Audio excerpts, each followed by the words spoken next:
Tupac grabbed a baseball bat and started smashing his brand new BMW with everything he had. Glass exploded, metal bent, and paint flew everywhere as his rage took control.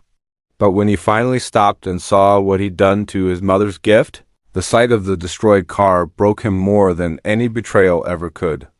It was September 14th, 1994, and Tupac Shakur was standing in his Oakland driveway at 2:30 a.m., looking at the wreckage of what had been his most prized possession just hours earlier. His hands were bleeding from gripping the bat so tightly. His clothes were covered in glass fragments, and his heart was shattered into as many pieces as his car's windshield. The BMW 525 I had been more than just a car.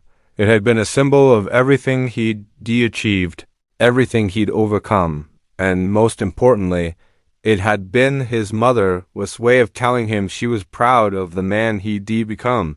But nobody could have predicted that one phone call from his best friend would drive him to destroy the most meaningful gift he'd ever received, and that the real truth behind that phone call would leave him questioning everything he thought he knew about loyalty and trust.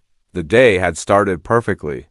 Tupac had just finished a successful recording session for his upcoming album, Me Against the World, and he was feeling optimistic about his career. His legal troubles seemed to be resolving, and for the first time in months he felt like his life was moving in the right direction. The BMW had been waiting in his driveway when he got home that evening, gleaming under the streetlights like a black diamond. Afeni Shakur had saved every penny from her job at a community center, had worked extra shifts for months, and had somehow managed to surprise her son with the car he'd been dreaming about since his first record deal. "This is for never giving up," she told him when she handed him the keys. "For staying true to yourself when everyone told you to change. For making music that matters. I wanted you to have something that shows the world that good things happen to good people."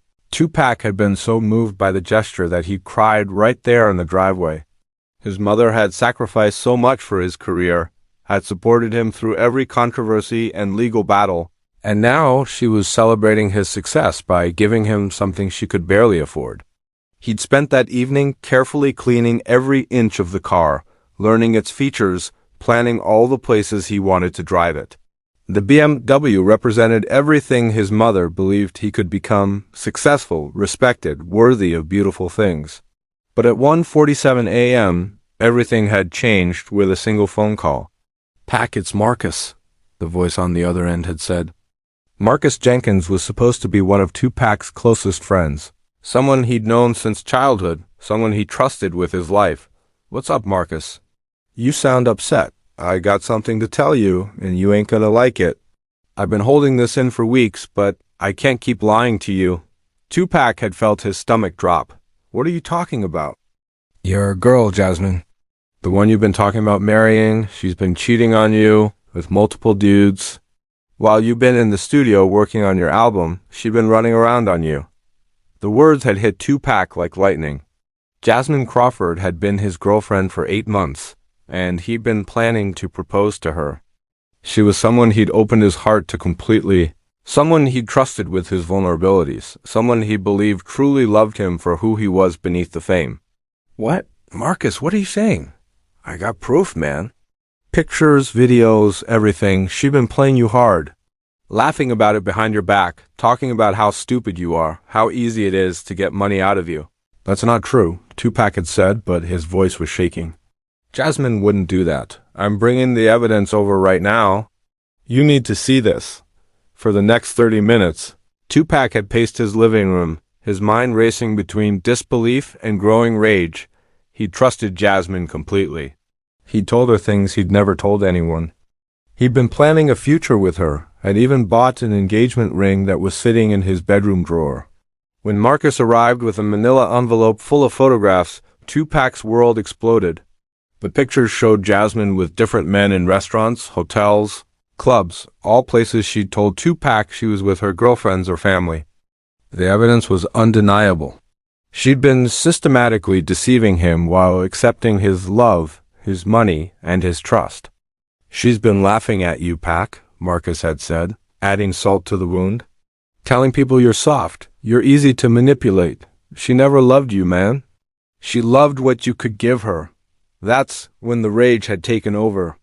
Tupac had felt something snap inside his mind, a fury so intense it blocked out rational thought. He'd grabbed the baseball bat he kept by his door for protection and stormed outside, needing to hit something, needing to destroy something to match the destruction he felt inside. And the first thing he'd seen was the BMW, his mother's gift, his symbol of success, sitting innocently in his driveway. Without thinking, without remembering what the car meant, without considering anything beyond his rage, Tupac had started swinging. The first blow shattered the windshield. The second dented the hood. The third broke the headlights. For 20 minutes, he'd unleashed every ounce of fury and betrayal and pain on the vehicle. Each blow feeling like revenge against everyone who had ever lied to him, ever used him, ever made him feel like a fool for trusting them. When his rage finally exhausted itself, when his arms were too tired to swing anymore, when the bat finally slipped from his bleeding hands, Tupac had looked at what he'd done and felt his heart stop. The BMW was destroyed. Every window was smashed, every panel was dented, the doors were caved in, the tires were slashed. What had been a beautiful symbol of his mother's love and his own success was now a twisted wreck of metal and glass. That's when the real pain hit him. Not the pain of Jasmine's betrayal, but the pain of realizing he'd destroyed something irreplaceable in a moment of blind fury. But what happened next would make everything even worse. At 3:15 a.m., as Tupac sat on his front steps, staring at the wreckage and trying to figure out how to tell his mother what he'd done, his phone rang again. It was Jasmine. "Baby, I just heard from Marcus that he told you some lies about me," she said, her voice panicked. "Whatever he showed you, whatever he said, it's not true." "What are you talking about?" "I saw the pictures. Those pictures are fake, Pac. Marcus has been trying to break us up for months because he's jealous of our relationship. He hired some graphic designer to create fake photos to make it look like I was cheating on you." Tupac felt the world spinning around him. "That's impossible. Baby, I've been at my sister's house all week helping her with her new baby. I can prove it. Call her right now. Call any of my friends. Marcus is lying to you because he wants to destroy what we have." For the next hour, Tupac made phone calls that confirmed Jasmine's story. Her sister verified she'd been there every night. Her friends confirmed she'd been helping with the baby. Even the restaurants in the photos had no record of her being there on those dates. Marcus Jenkins had systematically created an elaborate lie to destroy Tupac's relationship, complete with doctored evidence, because he'd been in love with Jasmine himself and couldn't stand watching her be happy with Tupac. Tupac had destroyed his mother's gift, his most prized possession, his symbol of success, based on lies told by someone he'd trusted completely. The realization hit him like a physical blow. He'd let his anger control him so completely that he ruined something irreplaceable without even stopping to verify if what he'd been told was true. When Afeni Shakur woke up and saw her son sitting next to the destroyed BMW, crying harder than she'd ever seen him cry, she didn't ask what had happened. She just sat down next to him and held him while he sobbed. "I'm so sorry, Mama," he whispered. "I'm so sorry I ruined your gift. I'm so sorry I let my anger win. I'm so sorry I didn't think before I acted. The car can be replaced," Afeni said quietly. "But you can't. What matters is that you learn something from this." "I learned that I can't trust anybody," Tupac said bitterly. "No," Afeni corrected. "You learn that you can't let other people's lies control your actions. You learn that anger without wisdom is destruction. You learn that you have to verify truth before you react to it." Over the next few days, the story of the destroyed BMW became a turning point in Tupac's life. He had the car completely rebuilt, not just repaired, but restored to better than new condition. But more importantly, he had to rebuild his relationship with Jasmine, who forgave him for doubting her but made it clear that trust worked both ways. Most significantly, Tupac used the experience to create one of his most introspective songs, Blind Rage, which dealt with the theme of letting anger destroy the things we value most. Swung the bat at my blessing, thought I was fighting my curse, destroyed what Mama gave me, made everything worse. Learned that day that fury without facts is just destruction. Can't let lies control me. Gotta verify instruction. The rebuilt BMW became more than just a car. It became a daily reminder to think before acting, to verify before trusting, to control his anger instead of letting it control him. Marcus Jenkins, when confronted with evidence of his deception, eventually confessed to everything. He'd been consumed by jealousy and had convinced himself that he was saving Tupac from a woman he didn't deserve.